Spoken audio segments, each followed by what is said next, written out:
வைத்து சிறப்பித்துக் கொண்டிருக்கிற மதுரை கிழக்கு மாவட்ட செயலாளர் அரச முத்துப்பாண்டியன் அவர்களை, வருகை வந்திருக்கிற நாம் அனைவரையும் வரவேற்று சிறப்பித்திருக்கிற கொட்டாம்பட்டி தெற்கு ஒன்றிய செயலாளர் கம்பூர் கார்மேகம் அவர்களை,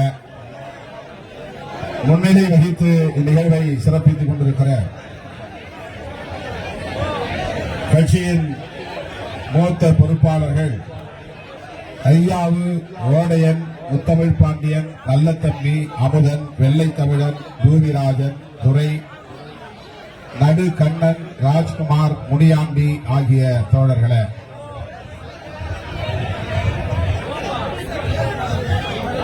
இந்நிகழ்வை நெறிப்படுத்திக் கொண்டிருக்கிற எட்டிமங்கலம் சந்திரமோகன் அவர்களே, எனக்கு முன்னர் இங்கே வீர வணக்க உரையாற்றி அமர்ந்திருக்கிற கட்சியின் துணை பொதுச் செயலாளர் சட்டமன்ற உறுப்பினர் தம்பி SS பாலாஜி அவர்களே,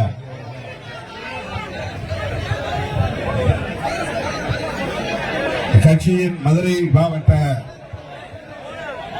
செயலாளர்கள் சிந்தனை வளவன், சுடர்மொழி, ரவிக்குமார், தாலிமுத்து ஆகிய தோழர்களே, இயக்கத்தின் முன்னோடிகள், மாநில பொறுப்பாளர்கள் பாவரசு, ஆற்றலரசு, எல்லாளன், கனியமுதன், பாவலன், கலைவேந்தன், வில்லவன் கோதை, மேலூர் சசி, சங்கத்தமிழன், செல்லப்பாண்டியன், அன்பழகன், அலங்கை செல்வரசு, VP இன்குலாப், கலைவாணன், தமிழேந்தி ஆகிய தோழர்களே, மற்றும் இயக்கத்தின் மாநில பொறுப்பாளர்களே, தென்மண்டல பொறுப்பாளர்களே, தென் மாவட்டங்களை சார்ந்த மாவட்ட செயலாளர்களே, மேலூர் சட்டமன்ற தொகுதி செயலாளர்கள்,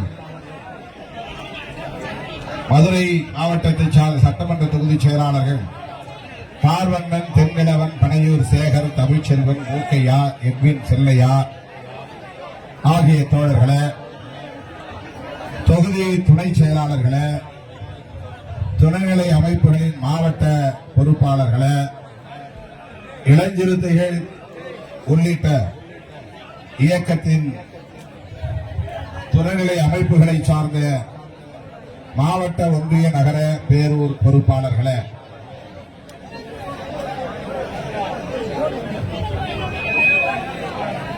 மேலவளவு முகாம் செயலாளர்கள் முருகேசன் அவர்களே, ரவிக்குமார் அவர்களே, மற்றும் இந்த நிகழ்வில் பங்கேற்று துயரத்தை கடைபிடித்துக் கொண்டிருக்கிற, துக்கத்தை கடைபிடித்துக் கொண்டிருக்கிற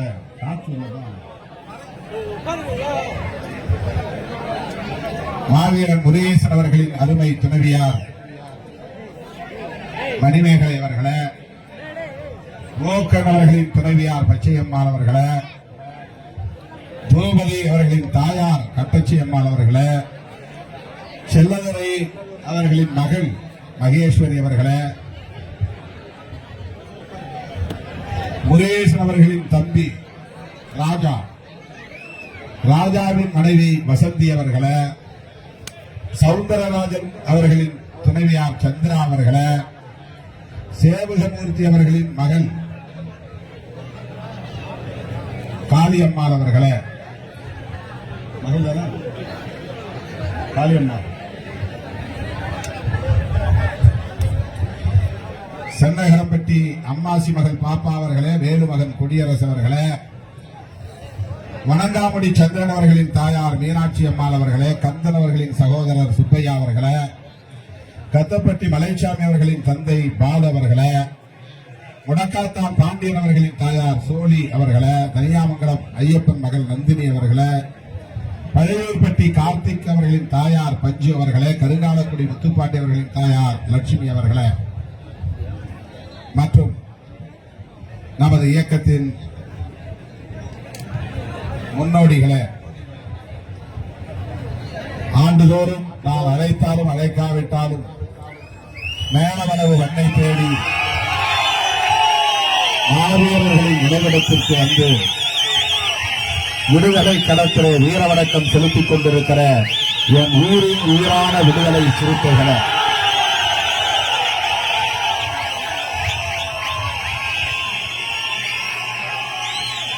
உங்கள் அனைவருக்கும் என்னுடைய பணிவார்ந்த வணக்கத்தை தெரிவித்துக் கொள்கிறேன்.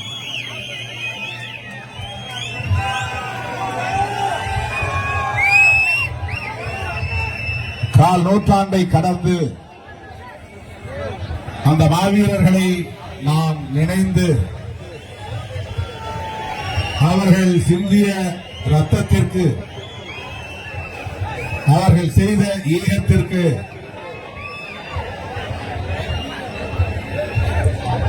நாம் நன்றி செலுத்தும் வகையிலே இந்த வீர வணக்க நிகழ்வை ஒருங்கிணைத்து ஒவ்வொரு ஆண்டும் நடத்தி கொண்டிருக்கிறோம்.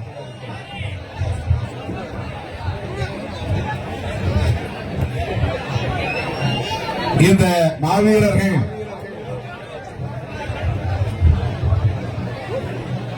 தனிப்பட்ட பிரச்சனைகளுக்காக சாதி வெறியர்களால் படுகொலை செய்யப்படவில்லை.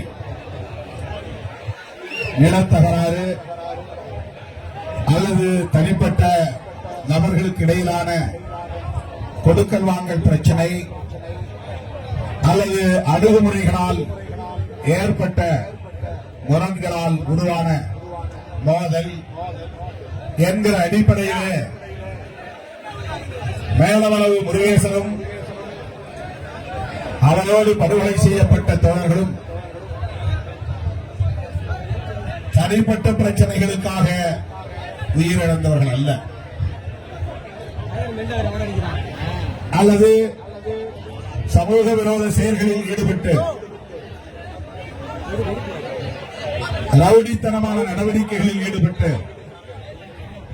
அதனால் ஏற்பட்ட மோதல்களில் உயிரிழந்தவர்கள் அல்ல.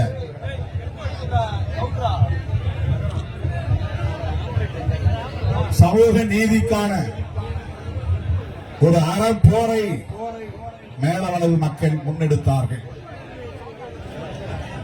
அரசியல் களத்தில் எமக்கான உரிமைகள், சட்டப்பூர்வமான உரிமைகள் நிலைநாட்டப்பட வேண்டும். தலையே உருண்டாலும் அது பற்றி கவலை இல்லை, உயிரை இழப்பதற்கும் நான் தயார் என்ற துணிச்சலோடு களமாடிய போராளிகள் தான் மேலவளவு முருகேசன் தலைமையில் இந்த களத்திலே பலியானவர்கள். யார் யாரையோ மாவீரர்கள் என்று நாம் சொன்னாலும் இந்த மாவீரர்கள் என்ற சொல்லுக்கு 100 விழுக்காடு பொருத்தமானவர்கள், உரித்தானவர்கள் மேலவளவு போராளிகள் தான். குறிப்பாக மாவீரன் மேலவளவு முருகேசன் தான். எதேச்சையாக 2 நபர்களுக்கு இடையிலே நடந்த மோதலில் தாக்கப்பட்டு உயிரிழந்தவன் அல்ல. சாதி வெறியர்கள் சட்ட அறிவு இல்லாமல், சமூக விழிப்புணர்வு இல்லாமல், அரசியல் புரிதல் இல்லாமல் சாதி பித்து மட்டுமே தலைக்கேறிய நிலையில் தமது ஆதிக்கத்தை நிலைநாட்ட வேண்டும் என்கிற ஆணவத்தில் மேலவளவு ஊராட்சியை தனித்தொகுதியாக ஒதுக்கக்கூடாது என்ற கோரிக்கையை வைத்தார்கள். அது அறியாமையில் எழுந்த கோரிக்கை, ஆணவத்தில் எழுந்த கோரிக்கை என்பது ஒரு புறம் இருந்தாலும் அது அரசியல் அறியாமையால் முன்வைக்கப்பட்ட ஒரு கோரிக்கை. இந்தியா முழுவதும் பஞ்சாயத்து ராஜ் சட்டம் நடைமுறைக்கு வருகிறது. அந்த சட்டம் வருவதற்கு முன்பு உள்ளாட்சி அமைப்புகளே இடஒதுக்கீடு கிடையாது. சட்டமன்ற தேர்தல்களில் இடஒதுக்கீடு உண்டு, நாடாளுமன்ற தேர்தல்களில் இடஒதுக்கீடு உண்டு. எஸ்சி எஸ்டி என்கிற பட்டியல்படுத்தப்பட்ட சாதிகளுக்கு அகில இந்திய அளவில் சட்டமன்ற தேர்தல்களிலும் நாடாளுமன்ற தேர்தல்களிலும் இடஒதுக்கீடு உண்டு. அரசியலமைப்பு சட்டப்பூர்வமாக புரட்சியாளர் அம்பேத்கர் அவர்கள் அதை உறுதிப்படுத்தி இருக்கிறார். 1932 ஆண்டு செப்டம்பர் திங்கள் 24ஆம் நாள் எரவாடா சிறைச்சாலையில் காந்தியடிகளோடு நடத்திய பேச்சுவார்த்தை விளைவாக அவர் கையெழுத்திட்ட பூனா ஒப்பந்தத்தின் மூலம் உறுதிப்படுத்தப்பட்ட ஒரு உரிமைதான் சட்டமன்ற தேர்தல்களிலும் நாடாளுமன்ற தேர்தல்களிலும் இந்த மக்களுக்கான இடஒதுக்கீடு என்பது உறுதிப்படுத்தப்பட்டது. உள்ளாட்சி அமைப்புகள் அப்போது அரசின் கட்டுப்பாட்டில் இல்லாமல் இருந்த காலம். அந்தந்த ஊர்களில் இருக்கிற ஆதிக்க சாதிகளை சார்ந்தவர்கள்தான் ஊராட்சி தலைவர்களாக அவர்களே அறிவித்துக் கொள்வார்கள், தேர்ந்தெடுத்துக் கொள்வார்கள். அதற்கு தேர்தல் என்பது கிடையாது, அதற்கு சட்டப்பூர்வமான வரையறைகள் எதுவும் கிடையாது. ஒரு ஊரில் எந்த சாதி பெரும்பான்மையாக இருக்கிறதோ, எந்த சாதியை சார்ந்தவர்கள் ஆதிக்கம் செய்கிறார்களோ அவர்கள் இந்த கிராமத்தின் பரம்பரையான ஊர் தலைவராக, ஊராட்சி தலைவராக இருந்து வருகிற நடைமுறை தொடர்ந்தது. அதிலே ஒரு திருத்தம் கொண்டு வர வேண்டும், அரசின் கட்டுப்பாட்டுக்குள் கொண்டு வர வேண்டும், சட்ட வரையறையை கொண்டு வர வேண்டும் என்று நாடாளுமன்றத்திலே அவ்வப்போது கேள்விகள் எழுந்தன, விவாதங்கள் நடந்தன. அதன் அடிப்படையில் ராஜீவ் காந்தி பிரதமராக இருந்த போது கொண்டுவரப்பட்ட சட்டம் தான் பஞ்சாயத்து ராஜ், நகர்பாலிகா என்கிற 2 சட்டங்கள். பலமுறை நான் இதை பேசியிருந்தாலும் கூட மீண்டும் மீண்டும் இந்த அரசியல் புரிதலை நாம் பெற வேண்டியிருக்கிறது. புதிய இளைய தலைமுறையினருக்கு இதை சுட்டிக்காட்ட வேண்டிய தேவை இருக்கிறது, அறிந்து கொள்ள வேண்டிய தேவை இருக்கிறது. சட்டப்படியான வரையறையை கொண்டு வர வேண்டும் என்கிற விவாதங்களை அடுத்து உருவான சட்டங்கள் தான் பஞ்சாயத்து ராஜ் சட்டம், நகர்பாலிகா சட்டம். பஞ்சாயத்து ராஜ் என்பது ஊரகங்களில், கிராமப்புறங்களில் நடைபெறுகிற தேர்தலுக்கான சட்டங்கள். நகர்பாலிகா என்பது டவுன் பஞ்சாயத், முனிசிபாலிட்டி என்கிற நகர்ப்புறங்களுக்கான தேர்தல்களுக்கு உருவாக்கப்பட்ட சட்டங்கள். இந்த சட்டங்களில் முதல் முறையாக பெண்களுக்கும் இடஒதுக்கீடு வந்தது. எஸ்சி எஸ்டி என்கிற ஷெட்யூல் காஸ்ட், ஷெட்யூல் டிரைப்ஸ், இந்த சமூக பிரிவினருக்கும் இடஒதுக்கீடு சட்டப்பூர்வமாக உறுதிப்படுத்தப்பட்டது. இந்த சட்டம் 1989 நாடாளுமன்றத்தில் நிறைவேற்றப்பட்டவை, நடைமுறைக்கு வந்தது. நாடாளுமன்றத்திலே சட்டங்களை இயற்றினாலும் கூட அந்த சட்டங்களுக்கு விதிமுறைகள் வரையறுக்க வேண்டும் என்பது ஒரு சட்ட வரையறை. ஆக்ட் என்பது வேறு, ரூல்ஸ் என்பது வேறு. ஒரு சட்டத்தை நடைமுறைப்படுத்துவதற்கு விதிமுறைகளை வரையறுக்க வேண்டும். அது 1995 தமிழகத்தில் வரையறுக்கப்பட்டது. 89 சட்டம் வந்தது, ஆக்ட். யூனியன் கவர்மெண்ட், டெல்லியிலே இருக்கிற ஒன்றிய அரசாங்கம், இந்திய அரசாங்கம் அந்த சட்டத்தை நிறைவேற்றியது. 5-6 ஆண்டுகளுக்கு பிறகுதான் தமிழ்நாட்டிலே அந்த சட்டத்திற்கான வரையறைகள் வந்தன. அதன் பிறகுதான் இம்ப்ளிமெண்ட், நடைமுறைக்கு வந்தது. அந்த சட்டத்தை நடைமுறைப்படுத்துகிற அந்த சூழலில் தான் உள்ளாட்சி தேர்தலும் அறிவிக்கப்பட்டது. 1990 இந்த இயக்கத்தின் தலைமை பொறுப்பை ஏற்ற நாம் தேர்தல் பாதை நமக்கு வேண்டாம், பொது வாழ்க்கையில் கட்சி தொடங்குகிற போதே முதலமைச்சர் கனவோடு பலரும் கட்சி தொடங்குகிறார்கள். அடுத்த முதலமைச்சர் நாங்கள் தான் என்று ஒவ்வொருவரும் அறிவித்துக் கொள்கிற நிலைகளை நாம் பார்க்கிறோம். ஆனால் திருமாவளவன் பொது வாழ்க்கைக்கு வந்தபோது அரசியல் பதவி தேவையில்லை, மக்களுக்காக தியாகம் செய்வோம், சட்டமன்றத்துக்கு போவோம் என்று நாம் பேசவில்லை, சிறைச்சாலைகளுக்கு செல்வோம் என்று சொன்னார். என்னை நம்பி என் பின்னால் வருகிற தோழர்கள் கழுத்திலே பூமாலை விடும் என்று எண்ணி வர வேண்டாம். கைகளில் விலங்குகள் மாற்றப்படும், அதை புரிந்து கொண்டு வாருங்கள். சட்டமன்றத்திற்கு செல்வோம் என்று கற்பனைகள் வேண்டாம், சிறைச்சாலை செல்வதற்கு தயாராக வாருங்கள். 1990 எனக்கு 27 வயது. நான் ஒரு அரசு ஊழியர். அப்போது நான் செய்த பிரகடனம் இதுதான்: வாழ்க்கையை முழுமையாக மக்களுக்கு ஒப்படைக்க தயாராக உள்ள இளைஞர்களே, உங்களை என் உயிரின் உயிராக நான் ஏற்றுக்கொள்கிறேன். என்னோடு அணிவகுத்து வாருங்கள். கிராமம் கிராமமாக செல்வோம், மக்களை அமைப்பாக்குவோம், அரசியல் படுத்துவோம். புரட்சியாளர் அம்பேத்கர், தந்தை பெரியார், மாவேதை, மார்க்ஸ் போன்ற மனிதர்களின் கொள்கைகளை மக்களுக்கு எடுத்துச் சொல்வோம். இதுதான் என் தொடக்க கால பிரகடனம் அறிவிப்பு. நான் பொது வாழ்க்கையை அடியெடுத்து வைத்த காலத்தில் இப்படித்தான் இயக்கத்தாளர்களை நான் ஈர்த்தேன், அழைத்தேன், அமைப்பாக்கினேன். அப்போது தேர்தல்களில் பங்கேற்கிற நிலைப்பாடு எதுவும் கிடையாது. தேர்தலை புறக்கணிக்கிற காலத்தில் உள்ளாட்சி தேர்தல் வந்தது. உள்ளாட்சி தேர்தல் அறிவிக்கப்பட்ட நிலையில் மேலவளவு ஊராட்சி தலித்துகளுக்கு என்று ஒதுக்கப்பட்டது. இது சட்டப்படி நிகழ்ந்தது. யாரும் கோரிக்கை வைக்கவில்லை.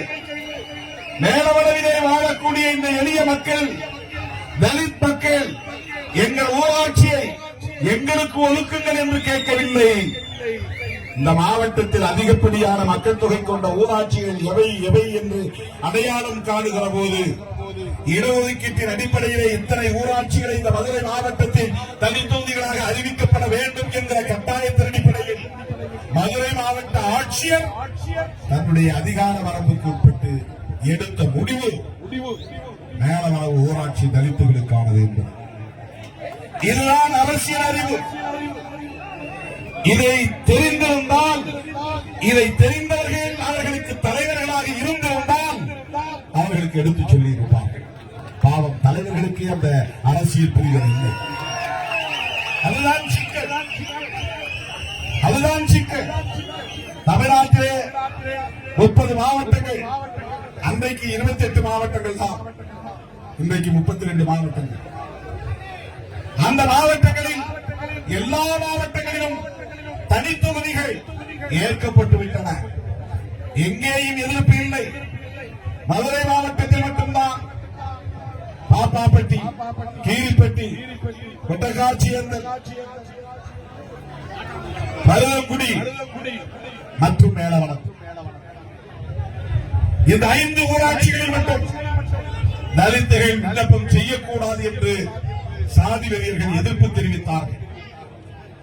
தலித்துகள் அதனால் மேலவளவை தவிர பிற ஊராட்சிகளில் மனு போடுவதற்கு தயாராக இல்லை, அச்சப்பட்டு பின்வாங்கினார்கள். அந்த நேரத்தில் துணைச்சலாய் ஒருவன் எழுந்தான். அவன்தான் மாவீர மேலவளவு முருகேசன். நாங்கள் கேட்கவில்லை, அரசு ஒதுக்கி இருக்கிறது. அரசு ஒதுக்கிய தனித்தொகுதியிலே வேட்புமனு தாக்கல் செய்வதற்கு எங்களுக்கு உரிமை இருக்கிறது. ஆனால் இந்த ஊரை சேர்ந்த சாதியவாதிகள் மந்தையிலே கூட்டம் போட்டு இந்த தலித் மக்களை அழைத்து யாரும் மனு போடக்கூடாது, நாங்களே பொது தொகுதியாக மாற்றப் போகிறோம், அதற்கான போராட்டத்தை அறிவிக்கப் போகிறோம், யாரும் மனு போடக்கூடாது என்று அச்சுறுத்தினார்கள். மீறி மனு போட்டால் தலை இருக்காது என்று எச்சரித்தார். அப்படிப்பட்ட அச்சுறுத்தலையும் தாண்டி சட்டப்பூர்வமாக எங்களுக்கென்று ஒதுக்கப்பட்டிருக்கிற தனித்தொகுதியிலே வேட்புமனு தாக்கல் செய்வதற்கு கூட எங்களுக்கு உரிமை இல்லையா? தலையே போனாலும் வேட்புமனு தாக்கல் செய்து 100 விழுக்காடு மாவீரன் என்கிற இந்த சொல்லுக்கு பொருத்தமானவன் மேலவளவு முருகேசன். அதிகாரிகள் என்ற பாதுகாப்பை தர தயாராக இல்லை. சாதியர்களுக்கு எடுத்துச் செல்ல தயாராக இல்லை. அவர்களுக்கு அறிவுறுத்துவதற்குரிய ஆற்றல் அவர்களிடத்திலே இல்லை. நீ தலைகீழாக நின்னாலும் இதை மாற்ற முடியாது என்று சொல்ல ஆள் இல்லை. அவர்களை வழிநடத்தக்கூடிய தலைவர்களுக்கும் அந்த புரிதல் இல்லை. நீங்க இப்படி எல்லாம் கேட்க முடியாது. இந்தியா முழுக்க ரிசர்வ்டு கான்ஸ்டிட்யூன்சி இருக்கிறது. தாழ்த்தப்பட்ட தலித் மக்களுக்கு ஒதுக்கப்படுகிற தொகுதிகளில் அவர்கள்தான் போட்டியிட முடியும். 10 ஆண்டுகளுக்கு அவர்களுக்கு என்று ஒதுக்கப்பட்ட தொகுதிகளில் வேறு யாரும் கேள்வி எழுப்ப முடியாது. மீண்டும் மறுவரையறை செய்கிற போதுதான் 10 ஆண்டுகளுக்கு பிறகுதான் மறுவரையறை என்பது நடக்கும். இதெல்லாம் சட்ட அறிவு, அரசியல் அறிவு, இதுவெல்லாம் இல்லை. அவர்களுக்கு எடுத்துச் சொல்லக்கூடியவர்கள் அந்த புரிதல் இல்லை. சொல்லி இருந்தால் இது நடந்திருக்காது. அவர்களுக்கு அப்படி எடுத்துச் சொல்லுகிற தலைமை இருந்திருந்தால் இவ்வளவு பெரிய கொடூரம் இங்கே நடந்திருக்காது. சொல்ல ஆள், தூண்டிவிட ஆள் இருந்தார். அதுவே அறியாமைதான். எந்த போராட்டம் நடத்தினாலும் சட்டப்படி அறிவிக்கப்பட்ட தனி தொகுதியை மாற்ற முடியாது. எலெக்ஷன் கமிஷன், தேர்தல் ஆணையம் நோட்டிபிகேஷன் அறிவிப்பு செய்துவிட்டார். அதன் பிறகு நீ உச்ச நீதிமன்றம் சொன்னால் கூட அதை மாற்ற முடியாது. இந்த புரிதல் அவர்களுக்கு இல்லை. அந்த சமூகத்தினரை வழிநடத்தக்கூடிய சாதி சங்க தலைவர்களுக்கு இல்லை. சொல்ல அதிகாரிகளும் சொல்லுகிற நிலையில் இல்லை. சொன்னாலும் கேட்கிற அளவுக்கு அவர்களுக்கு பொறுமை இல்லை. நாங்கள் சொன்னால் எவரும் மீற முடியாது. நீங்கள் சொன்னால் நாங்கள் கட்டுண்டு கிடக்க அந்த காலம் இல்லை. இது வேறு காலம். சிறுத்தைகள் இயக்கம் உருவாகிவிட்ட காலம். 1990களில் மதுரை மண்ணிலே வேர் பிடித்த இயக்கம். பகலிலே அலுவலகம் செல்வேன், இரவிலே கிராமங்களுக்கு சென்று மக்களை கூட்டி ஓரிடத்திலே அமர வைத்து அவர்களிடத்திலே பேசினேன். இப்படித்தான் என் பயணம் தொடங்கியது. சோசியல் மீடியாவிலே உருவான இயக்கமில்லை விடுதலை சிறுத்தைகள் கட்சி. ஊர் ஊராக நடந்து போய் மக்களை சந்தித்து இரவெல்லாம் கல்வித்து மக்களிடத்திலே அரசியல் பேசி வெவ்வேறு இயக்கங்களிலே கட்டுண்டு கிடந்தவர்களை எல்லாம் மீட்டு அவர்களிடத்திலே விழிப்புணர்வை ஏற்படுத்தி ஒவ்வொரு ஊராக ஒவ்வொரு கொடியை ஏற்றி இரவெல்லாம் கிராமங்களுக்கு சென்று திரும்ப வருவதற்கு பேருந்து கிடைக்காமல் லாரிகளிலே ஏறி, செங்கல் லாரிகளிலே ஏறி, மணல் லாரிகளிலே ஏறி எங்காவது ஒரு இடத்திலே இறங்கி நடந்து செல்லுகிற ஒரு பயணமாகத்தான் தொடக்க கால பயணம் இருந்தது. விடிந்த பிறகுதான் வீடு போய் சேருவோம். படுத்து எழுந்திருக்க நேரம் இருக்காது. அப்படியே பழுத்துளைக்கு விட்டு குளித்து முடித்துவிட்டு அவசரமாக சைக்கிளை எடுத்துக்கொண்டு அலுவலகம் நோக்கி ஓடுவேன். நான் அலுவலகம் போய் சேருவதற்கு முன்னதாக அங்கே எந்த கிராமத்தில் இருந்தோ ஏதோ ஒரு பகுதியில் இருந்தோ மக்கள் வந்து காத்திருப்பார்கள். எங்கள் ஊரை தாக்கிவிட்டார்கள், எங்கள் பெண்களை தாக்கிவிட்டார்கள், படுகொலை செய்துவிட்டார்கள், போகிற வழியை அடைத்து விட்டார்கள் என்று ஏதேனும் ஒரு புகாரோடு வந்து கண்ணீரும் கம்பளையுமாக இருக்கக்கூடிய மக்களை அங்கே நாம் சந்திக்க நேரும். அலுவலகத்திற்குள்ளே 1 மணி நேரம் இருக்கிறேன் என்றால் வெளியே 1 மணி நேரமோ 2 மணி நேரமோ அவர்களோடு நின்று நான் பேச வேண்டும். இப்படித்தான் அந்த காலம் தொடங்கியது, அந்த பயணம் தொடங்கியது. தேர்தல் பாதை வேண்டாம் என்று பிரகடனப்படுத்திவிட்டு மக்களை அமைப்பாக்கக்கூடிய அந்த களப்பணிகளை ஆற்றிக் கொண்டிருந்த வேளையில்தான்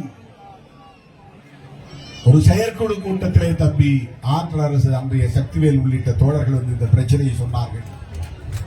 நான் ஒரே வார்த்தையிலே நான் தான் தேர்தலை புறக்கணிக்கிறேனே, விடு, அதை பற்றி பேச வேண்டாம் என்று சொல்லிவிட்டு போனாலும் என் மண்டைக்குள்ளே அது ஓடிக்கொண்டே இருந்தது.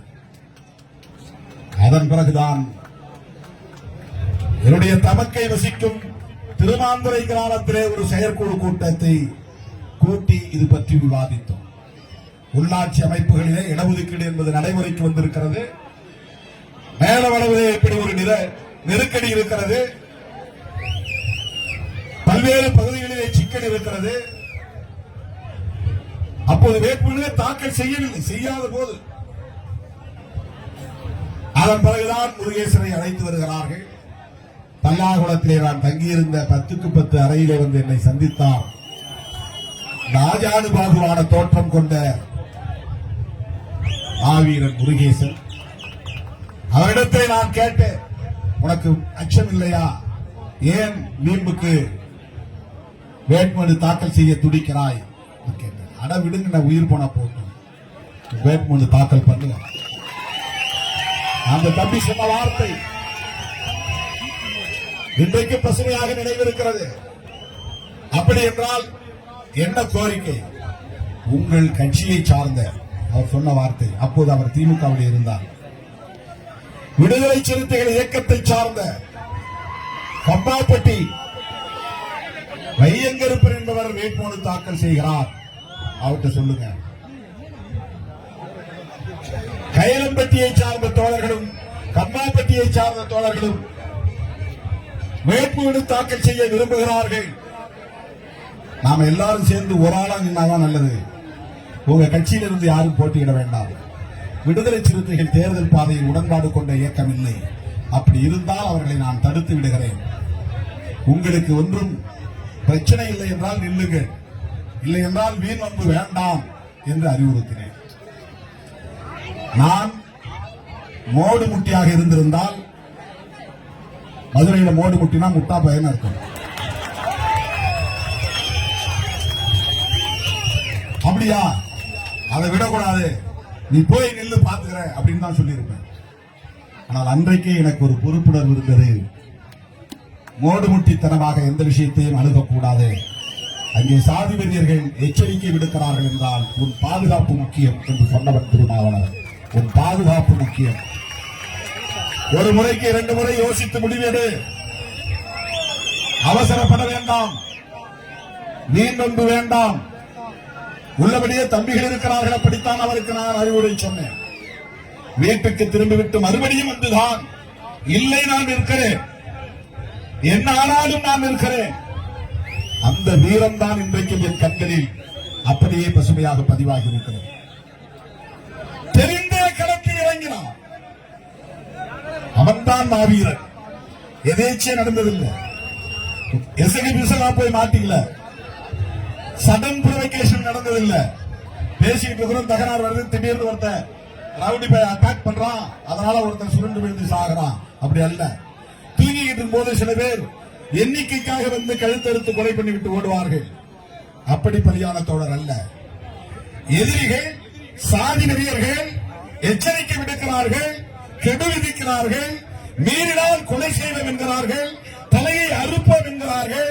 இவ்வளவு எச்சரிக்கை தெரிந்த பிறகும் நான் வேட்புமனு தாக்கல் செய்வேன் என்று முடிவெடுத்தானே, அதுதான் வேலவன் முருகேசன், மாவீரன் முருகேசன்.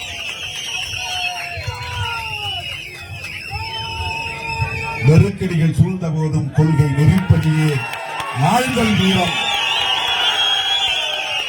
அப்போது முருகேசனை நினைவிலே வைத்து நான் எழுதிய வரிகள் தான் இந்த வரிகள். அருவாள தூக்குறதுக்கு பேர் வீரம் இல்லை, 10 பேர் ஒளிஞ்சிருந்து வெட்டுறதுக்கு பேர் வீரம் இல்லை. அப்பாவிகளை, நிராயுதபாணிகளை 50 பேர் சூழ்ந்து வளர்ச்சிட்டு ஓங்கி ஓங்கி வெட்டுறது கோழைத்தனம். அது எவன் ஒருவன் எதிரியின் கையில் ஆயுதம் இருக்கும் போது அவரோடு மோதுகிறவன் தான் வீரன். பதுங்கியிருந்து வீரர், பதுங்கியிருந்து வெட்டுகிறவன் கோழைத்தனது. அது ஒருபோதும் வீரமாகாது. அருவாள் தூக்குவதில் வீரமில்லை, கொடுவாளை வீசுவதில் வீரமில்லை. நெருக்கடிகள் வருகிற போதும் எதிர்த்து நிற்பதுதான் வீரம். நெருக்கடிகள் சூழ்ந்த போதும் கொள்கை நெறிப்படியே வாழ்தல் வீரம். நெருப்பலைக்குள் வீழ்ந்த போதும் அடிமை நெறி மீறி பாய்தல் தீரம். வீரம்னா என்ன, தீரம்னா என்னன்னு அன்னைக்கு நான் 4 வரி எழுதினேன். அண்ணா பஸ் ஸ்டாண்ட்ல நின்றுகிட்டு நான் யோசித்து எழுதிய முழக்கம் இந்த முழக்கம். அண்ணா பேருந்து நிலையத்தில் என் வாழ்நாளில் நான் பார்த்த ஒரே மாவீரன் மேலவளவு முருகேசன். நான் சந்தித்த ஒரே மாவீரன் மேலவளவு முருகேசன். என்னை 35 ஆண்டு கால பொதுவாழ்வில் எத்தனையோ பெயர்களை இந்த அடைமொழியோடு நான் கேள்விப்பட்டிருக்கிறேன். மேடைகளில் பேசுகிற மாவீரன் அல்ல, களத்தில் எதிரிகளை நேருக்கு நேர் சந்தித்த ஒரு மாவீரன் மேலவளவு முருகேசன். எங்களுக்கான உரிமை அது, சட்டப்பூர்வமான உரிமை அது. அதை நசுக்குவதற்கு உனக்கு என்ன அதிகாரம் இருக்கிறது? அதை பறிப்பதற்கு உனக்கு யார் அதிகாரம் தந்தது? அதனால் என் உயிர் போனாலும் அந்த உரிமையை நிலைநாட்டுவேன். அதுதான் கொள்கை நெறிப்படி வாழ்தல் வீரம். தோழர்களே, அப்படித்தான் இந்த இயக்கம் தேர்தல் பாதையை நோக்கி நகர்ந்தது.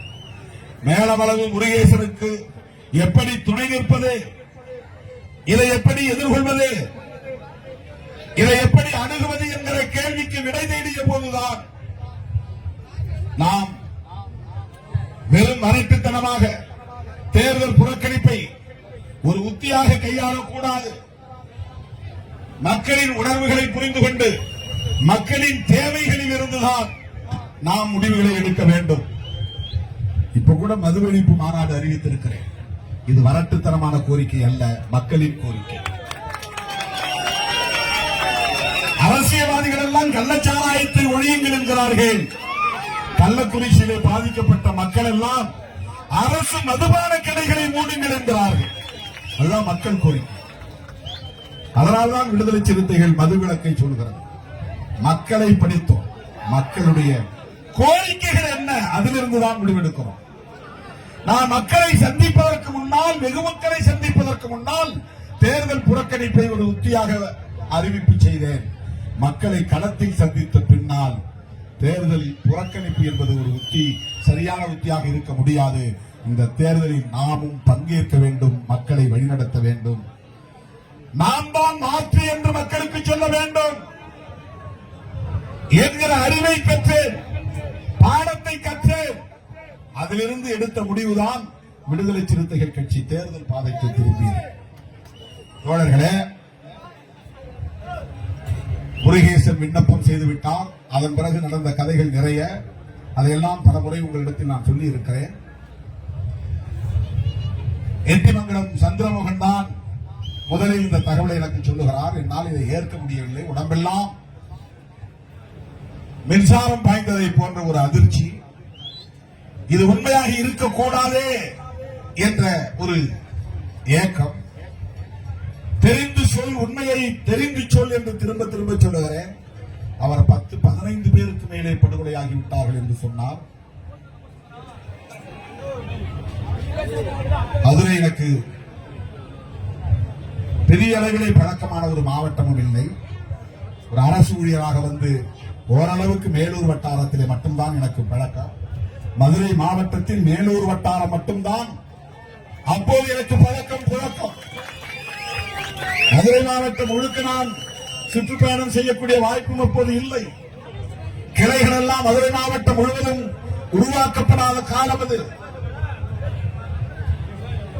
அங்கும் இங்கும் அழைக்கிற இடங்களுக்கு போவேன். பெரியகுளம் சென்றிருக்கிறேன், திண்டுக்கல் சென்றிருக்கிறேன், விருதுநகர் போயிருக்கிறேன், இப்படி குறிப்பிட்ட சில பகுதிகளுக்கு போயிருக்கிறேன்.